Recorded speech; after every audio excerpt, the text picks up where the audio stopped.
여러분 오늘 함께 보실 말씀은요. 에베소서 보시겠습니다. 에베소서 5장 31절 5장 31절 33절 6장 1절부터 4절 이렇게 우리가 보기를 원합니다. 여러분 찾으셨죠? 함께 읽겠습니다. 그러므로 사람이 부모를 떠나 그의 아내와 합하여 그 둘이 한 육체를 될지니 이 비밀이 크도다. 나는 그리스도와 교회에 대하여 말하노라. 그러나 너희도 각각 자기의 아내 사랑하기를 자신같이 하고 아내도 자기 남편을 존경하라. 자녀들아 주 안에서 너희 부모에게 순종하라. 이것이 옳으니라. 내 아버지와 어머니를 공경하라. 이것은 약속이 있는 첫 계명이니 이로써 내게 잘되고 땅에서 장수하리라. 또 아비들아 너희 자녀를 노엽게 하지 말고 오직 주의 교훈과 훈계로 양육하라. 아멘. 오늘 이 말씀으로 건강한 가정으로 회복하라 라는 말씀으로 여러분 함께 말씀 보기 원합니다.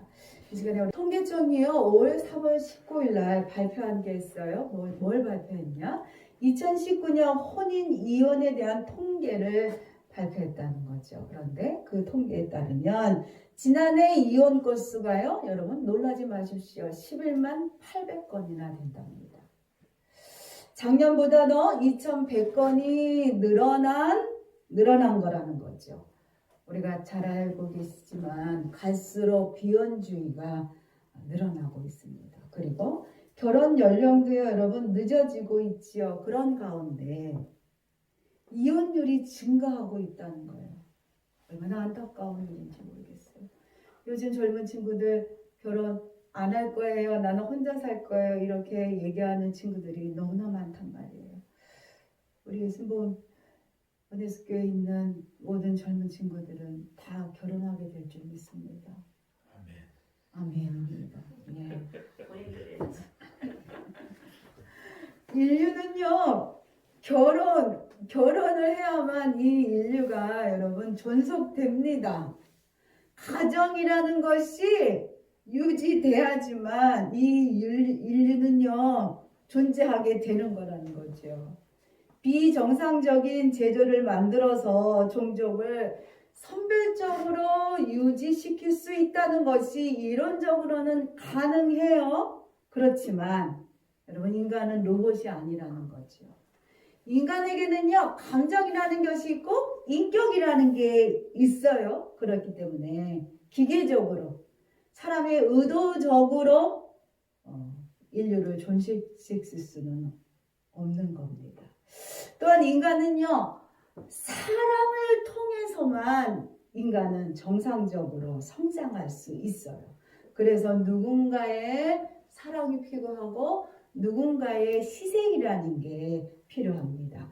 그러므로 가정이라는 것이 파괴되면, 가정이라는 것이 없게 되면 인류는요 자연스럽게 멸망하는 겁니다.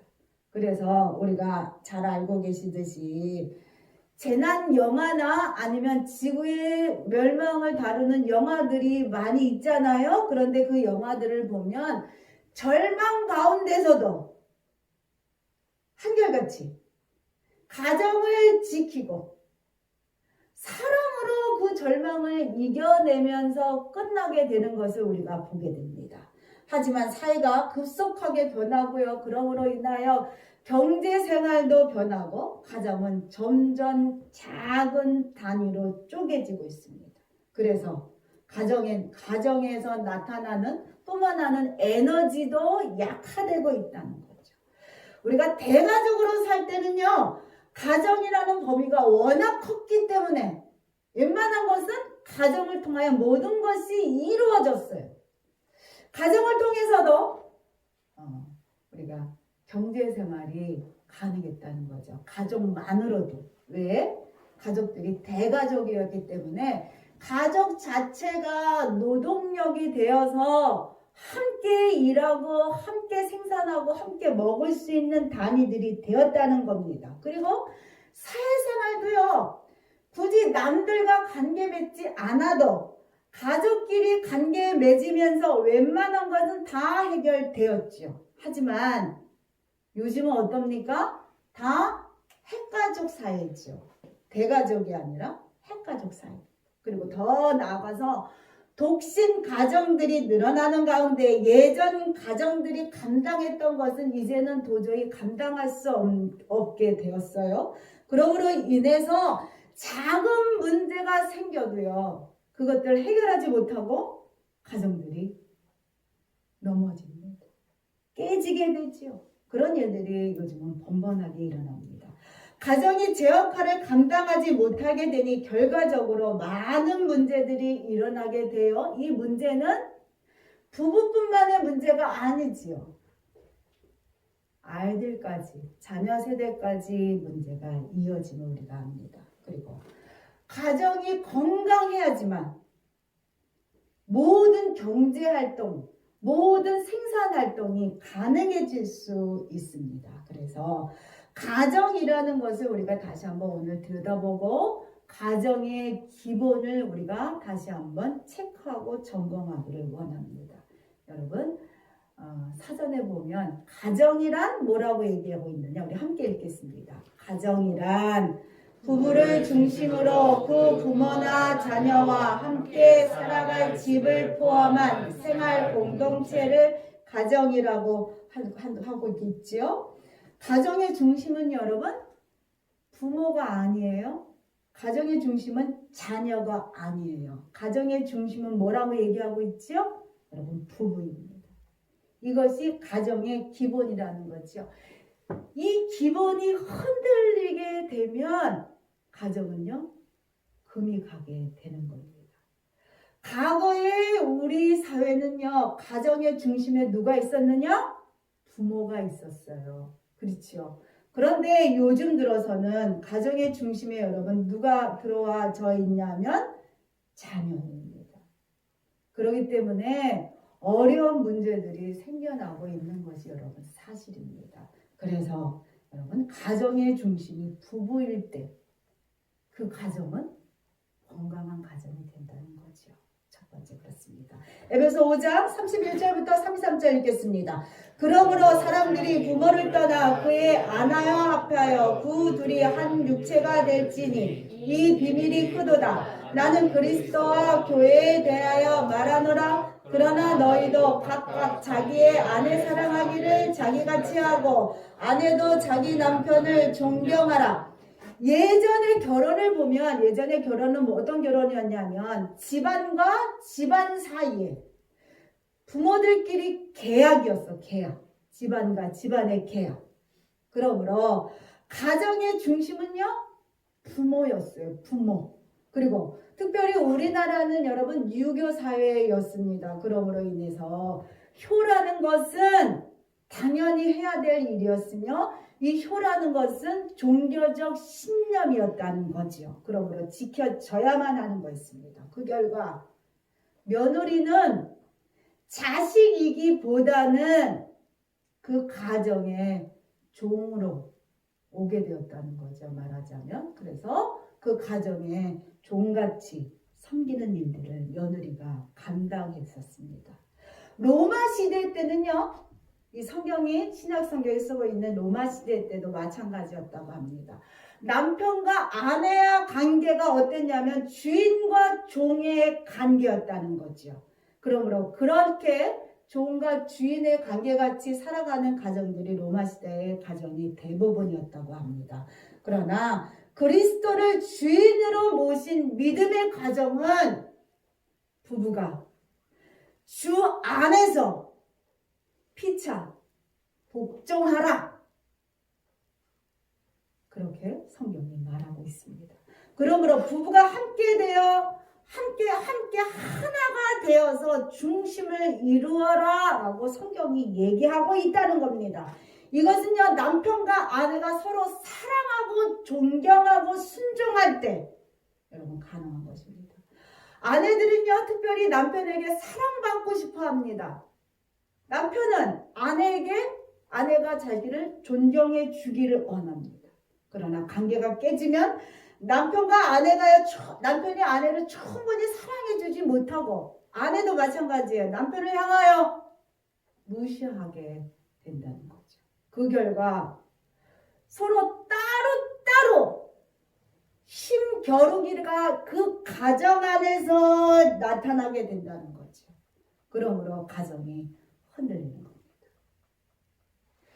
남편과 아내가요, 여러분, 하나가 되어서 한 중심에 있어야만 된다는 거예요. 그래야 그 가정이 건강한데, 그렇지 못할 경우 따로따로 힘겨루기를 하다 보니까 그 가정이 흔들린다는 겁니다. 여러분 한번 생각해 보세요. 남편은요, 누구보다도 아내와 함께 모든 문제를 여러분 상의하셔야 돼요. 아직 결혼 안 하신 분들 있고 하신 분들도 있지만 여러분 그러셔야만 됩니다. 아내도 마찬가지예요. 부모나 형제를 먼저 찾아가면 안 된다는 거죠. 부부끼리는요, 의사소통이 잘 이루어져야만 합니다. 예전에는 남편이 시어머니랑 가깝기 때문에 문제였어요. 근데 지금은 아내가요, 친정하고 너무나 가깝기 때문에 문제가 생기고 있습니다. 부부 중심이 아니라 지금은 친정 중심인 가정들이 많이 늘어나 버렸지요.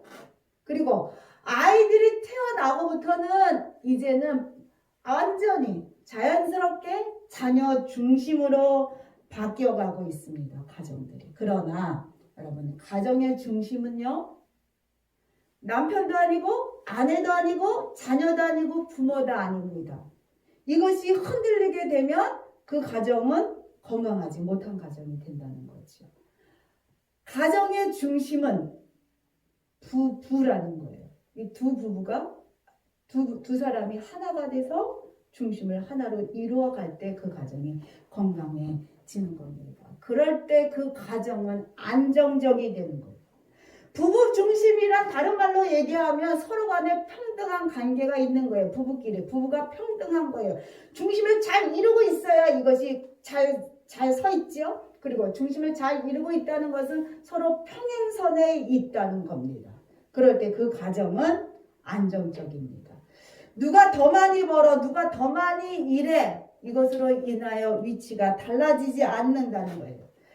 연합되어 하나 되어 중심 위에 같이 있어야만 된다는 거죠. 그렇기 때문에 균형과 연합이라는 비밀이 가정 가운데서 일어나는 겁니다. 이것을 가능하게 하는 것은 뭐냐? 여러분, 사랑이라는 게 전제돼요.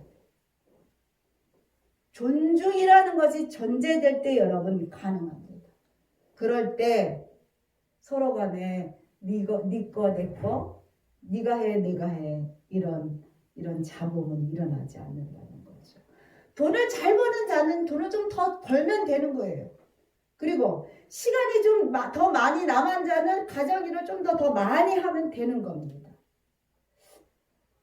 여러분 잘 아시지만 저희 가정은요, 어릴 때, 아이들이 어릴 때는요, 남편이 너무나 바빴어요. 너무나 늦게 왔어요. 그러므로 인해서 제가 독박 육아를 다 감당할 수밖에 없었습니다. 그래서 아이가요, 어렸을 때는요,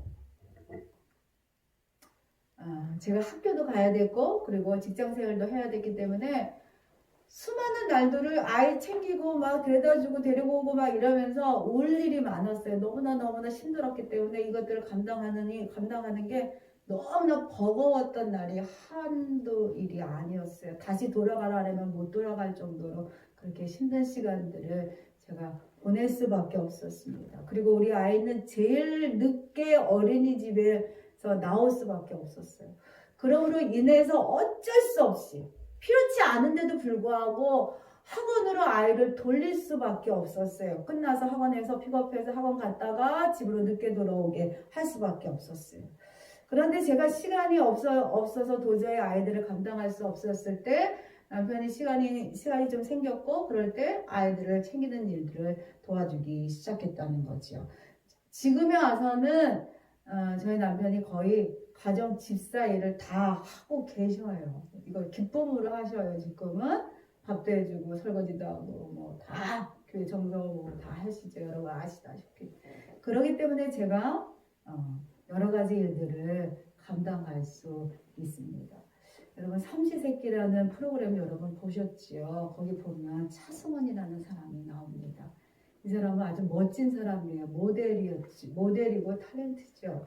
돈도 아주 잘 버는 사람입니다. 그런데도 불구하고 이 사람을 보면 이게 텔레비 프로라고 느껴지지 않을 정도로 웬만한 주부가 할 수 있는 모든 요리를 너무나 훌륭하게 잘 해내고는 것을 보고 있습니다. 그래서 그것들을 볼 때 이 사람은 아마도 실제적인 삶 속에서도 이렇게 가정일들을 이 사람이 많이 감당해주고 있는구나 하는 걸 우리가 알 수 있다는 거죠. 여러분 두 번째는요, 건강한 가정이 되기 위해서는요, 자녀들이 여러분 주 안에서 순종하셔야 됩니다. 가정의 기본은 부부 중심이라 그랬죠. 부부 중심의 가정에서의 아이들은요, 자연스럽게 부모에게 순종합니다. 자연스럽게 엄마에게 순종하고요, 자연스럽게 아빠에게 순종하게 되게 됩니다. 그러나 자녀 중심인 가정은요, 어느 순간에 주도권이 자녀에게 넘어갑니다. 의사결정에 있어서 자녀들의 역할이 대단하게 많은 부분을 차지하게 되죠. 그러므로 알게 모르게 이 자녀들은요, 버릇없는 아이로 커지게 된다는 거죠. 그래서 남을 배려하지 못할 뿐만이 아니라 커서도 부모에 대하여 생각하지 못하는 아이가 된다는 거지요. 이렇게 자란 아이는요, 성인이 되어도 자기밖에 모르는 아이가 됩니다. 그리고 또 우리가 또 무서운 건 뭐냐면, 자기 중심으로 자라난 아이들은요, 어렸을 때는 어쩔 수 없이 부모와 함께 예배드리게 되겠지만 성인이 되어서는 대부분 여러분 교회를 떠나게 됩니다. 효도하는 부모 밑에서 자란 자녀는요, 자연스럽게 부모를 따라서 효도하는 자녀가 됩니다. 대부분 보면. 그런데 요즘 세대는요, 밥상머리 교육이 사라졌어요. 함께 밥 먹으면서 예전같이 예의 범절 그리고 어떻게 살아야 된다 이런 얘기를 나누기가 어려워졌죠. 그렇게 자라난 아이들은요, 그들이 자라나서 결혼을 하고 가정을 꾸려갔을 때 내리사랑밖에 모른다는 겁니다. 내리사랑함으로 인하여 자신의 자녀들은요, 끔찍히 생각하고 자신의 자녀들한테는 모든 것을 해줄 것 같은 부모가 되지만 정작 자신의 부모에 대해서는 생각하지 않게 된다는 거죠. 부모의 사랑을 그들은 잊어버리게 됩니다. 이제는요, 의무로 부모를 모시는 세대는 이제는 지났어요. 저 세대만 해도 사랑하지 않을지라도 힘들어도 의무적으로 부모에게 효도하는 세대였습니다. 그렇지만 내리 사랑하는 것만 보고 자란 자녀의 세대에 있어서는 부모를 공경하는 법을 이제는 모르게 됩니다. 그러므로 인하여 요즘 젊은 가정 세대들을 보면 부모의 사랑이 간섭으로만 생각하게 되죠. 그리고 부모랑 선 긋기를 하게 됩니다. 부모와 선 긋기가 잘 안 되는 가정들은 결국은 깨지는 것을 여러분 보게 됩니다. 그러므로 이제 부모 세대들은요, 더 이상 내가 부모이기 때문에 자녀들에게 공경받을 거야, 공경받아야 돼, 이런 생각은 아예 일찍이 저버려만 됩니다. 이것은요, 새로 들어온 식구 며느리의 문제도 아니라는 거지요. 이거는 여러분 세대적 변화입니다. 그리고 내리사랑으로 부모 공경을 가르치지 못한 나의 탓도 있다는 사실을 여러분 아셔야만 합니다. 그렇기 때문에 성경은요, 우리에게 말씀해 주고 있어요. 요즘 세대에 말씀하시는 것 같아요. 아주. 여러분 함께 읽겠습니다. 자녀들아, 주 안에서 너희 부모에게 순종하라. 이것이 옳으니라. 내 아버지와 어머니를 공경하라. 이것은 약속이 있는 첫 계명이니 이로써 내가 잘되고 땅에서 장수하리라. 하나님은요, 우리에게 여러 계명을 주셨어요. 특별히 십계명을 주셨는데 십계명 중에서도 약속 있는 계명이 하나 있었으니 그게 뭐냐? 부모 공경이라는 거. 부모를 공경해라. 그럼 내가 너 복 줄게. 이렇게 딱 하나님이 말씀하신 게 부모 공경이라는 계명입니다. 우리가 잊지 말아야 할 것은요, 부모는요, 자녀를 어찌하든지 끝까지 그 사랑을 놓지 않기를 원합니다. 아주 이상한 부모 몇몇 빼놓고는 끝까지 자녀를 사랑하기를 원합니다. 여러분 보셨을 것입니다. 공공의 적이라는 영화 보셨을 거예요. 한번 예전 거라 여러분 생각이 나실지 모르겠어요. 이 영화에 아주 쇼킹한 것은 뭐였냐면 자녀가 돈 때문에 부모를 죽입니다. 부모를 죽이러 가요. 칼을 들고 가요. 그 부모를 찔러 죽이지요. 그리고 그 자식이 떠나갑니다. 그랬을 때 이 엄마는요, 이게 자기 자식이라는 걸 알았어요. 그런데 칼로 신랑이 하면서 자식의 손톱이 쫙 잘라져요. 그것이 바닥에 떨어진 걸 보게 됩니다. 지금 엄마의 표정을 보세요. 그러면서 이 손톱을 그 엄마가 그 죽는 순간에도 그 손톱을 집어서 삼킵니다. 그러면서 자식의 그 살인죄를 감춰주려고 하죠. 이것이 부모가 자식을 향한 여러분 사랑이라는 거지요. 고린도후서 12장 14절 읽겠습니다. 보라 내가 이제 세 번째 너희에게 가기를 준비하였으나 너희에게 폐를 끼치지 아니하리라. 내가 구하는 것은 너희의 재물이 아니요 오직 너희니라. 어린아이가 부모를 위하여 재물을 저축하는 것이 아니요 부모가 어린아이를 위하여 하느니라. 여러분 어찌하든지요 부모님요 한 푼이라도 모아서 자식에게 남겨주고 싶어 한다는 거지요.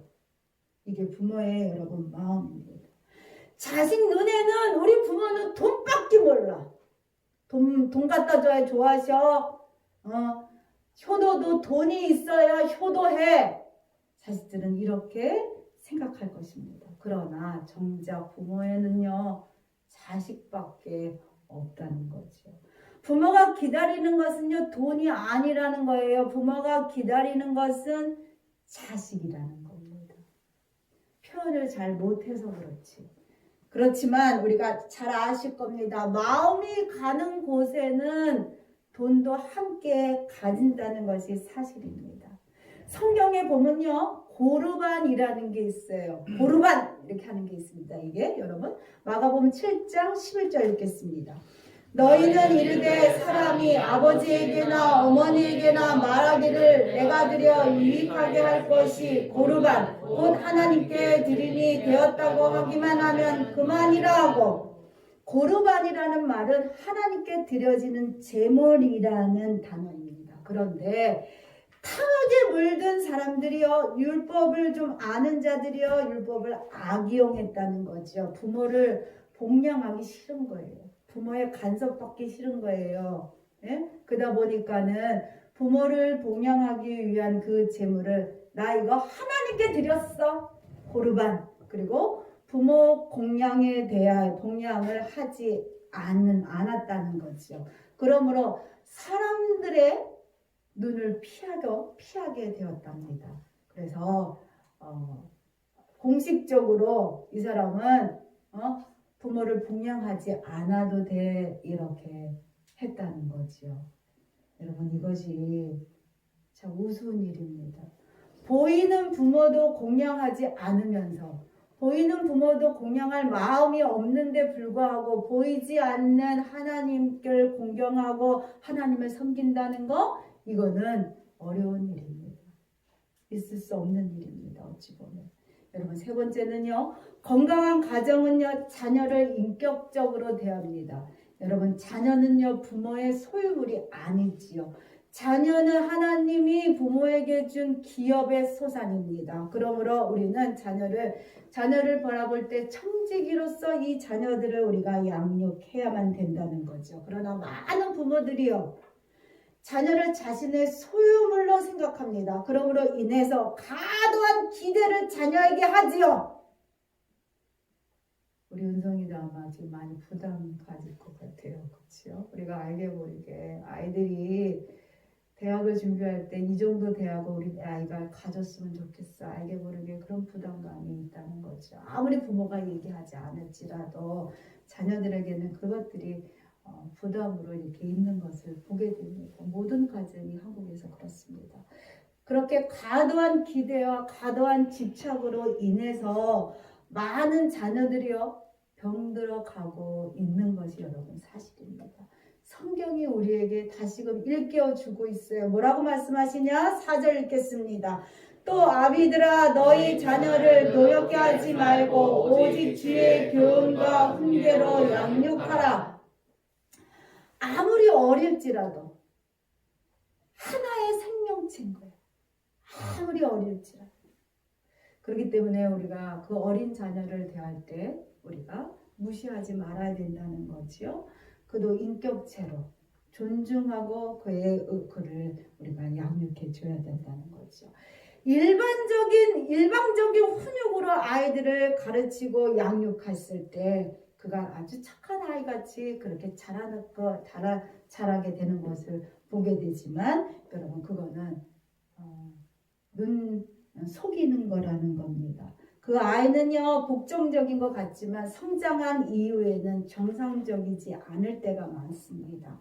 남을 배려하지 못하고 이해하지 못하고 그리고 폭력성 있는 자가 될 수 있다는 거죠. 그래서 어떤 부모 밑에서 성장했느냐에 따라서 그 자녀의 인격이 여러분 달라질 수 있어요. 그러나 여러분 우리가 감사한 건 뭐냐 하면 우리에게는요 육체적 부분만이 아니라 영적인 완벽한 아버지가 계십니다.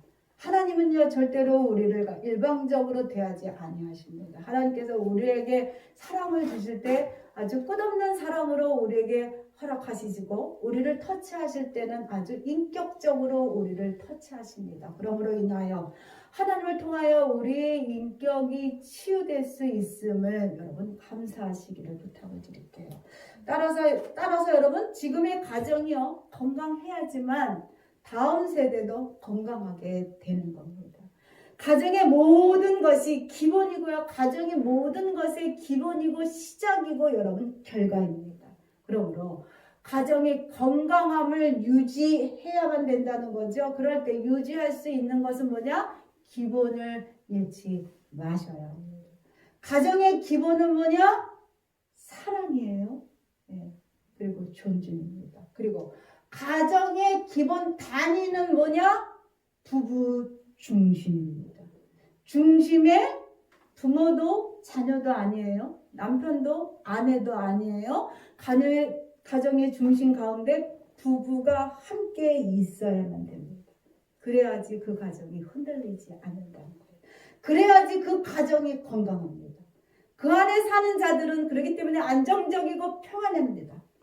여러분, 다시 한번 여러분에게 말씀드립니다. 남편들이요, 자신의 뼈인 아내를 사랑하십시오. 아내들이요, 남편을 존중하고 남편을 머리로 생각하십시오. 아멘 하십시오. 자녀들이요, 부모에게 순종하십시오. 아멘 하십시오. 아멘 안 해요? 자녀들이요, 부모에게 순종하십시오. 아멘. 부모들이요, 자녀를 인격적으로 대하십시오. 아멘. 그리스도를 경외하는 자는요, 서로에게 죽게 하듯 섬길 수 있게 된다는 거지요. 인간의 본성으로는 그리할 수 없어요. 아무리 가족이라도 그리할 수 없지만 우리가 그리스도를 사랑하면 그렇게 될 수 있다는 겁니다. 에베소 5장 21절 우리 함께 읽겠습니다. 그리스도를 경외함으로 피차 복종하라. 건강한 가정으로 회복되려면 먼저 뭘 해야 되느냐? 그리스도를 여러분 사랑하십시오. 그리스도를 사랑하셔야만 그리스도가 우리를 향한 그 사랑 때문에 여러분 내가 낮춰질 수 있는 거예요. 내가 종이 될 수 있는 거고요. 내가 섬길 수 있는 거고 내가 끝까지 사랑할 수 있게 되는 겁니다. 그리스도를 사랑하기 때문에 아무리 싫어도 아무리 큰 허물이 있을지라도 가정에 남편이 자녀가 부모가 그것을 우리가 덮을 수 있게 되는 겁니다.